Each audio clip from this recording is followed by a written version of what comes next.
siguro ng simbahan na meron tayo ngayon. Kasi dati sa disyerto, wala namang mga gusali.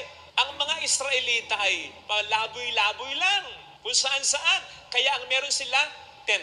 That is why ang Diyos nagtakda ng tent of meeting, meeting place ng Diyos at tao.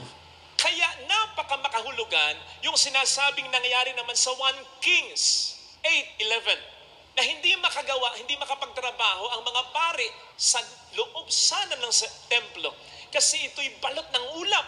Anong sasabihin doon?